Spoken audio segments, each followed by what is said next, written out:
The member for Reid. Thank you, Mr Speaker. My question too is to the Treasurer. Will the Treasurer update the House on how Australia is transitioning from the mining boom to a more diversified economy? Is the Treasurer aware of any alternate plans that could hinder efforts to grow the economy and jobs and damage Australia's transition? The Treasurer.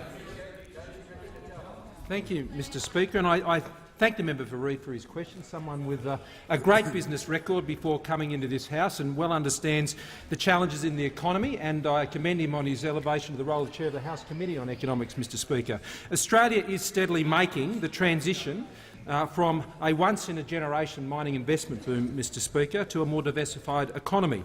And as our economy continues to grow, as it is, Mr Speaker, above the OECD average and more than twice the rate of comparable economies like Canada, who have also had a resource base, Mr Speaker, the sheer scale, though, of the resources booms means there will be challenges as we go through this transition, and Australians understand that, but they also are realistically optimistic about Australia's economic fortunes, and there have been very positive signs just in the course of the last week, Mr Speaker, which gives them cause for confidence. Today, the Australian manufacturing sector has expanded for the 5th straight month in this November. Now, that is the first time that's happened since July of 2010. Secondly, Mr Speaker, the gross operating profit started this week was the first positive growth in profits recorded since March of 2014. This week's growth in wages and salaries over the past 2 quarters, is the strongest since June of 2012. And of course, we've had the balance of payments started today, Mr Speaker, which the Minister for Trade will be very interested in, because it shows that exports of goods and services in the September quarter rose by 4.6%. That is the largest quarterly increase, Mr Speaker, since 2000.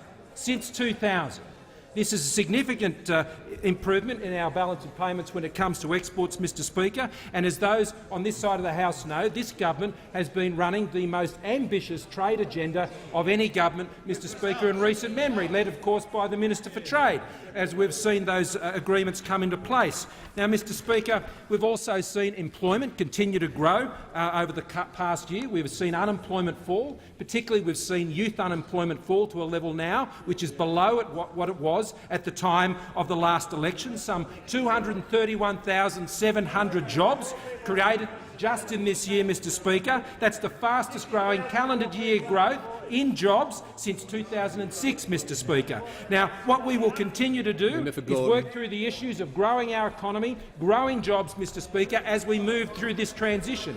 Australians understand that our economy is in transition, and they know the things that they need to do, and they are looking for a government, and have found one, Mr Speaker, that will back them as they work and as they save and as they invest as they move through this transition in their economy. Now, Mr Speaker, there are alternative approaches like those put by those opposite. This economy has had enough help from the opposition when they were in government, of their very special brand of help, Mr Speaker. We've had far enough of that. This government is putting in place the strong platform for jobs and growth that our economy needs as we go through this transition.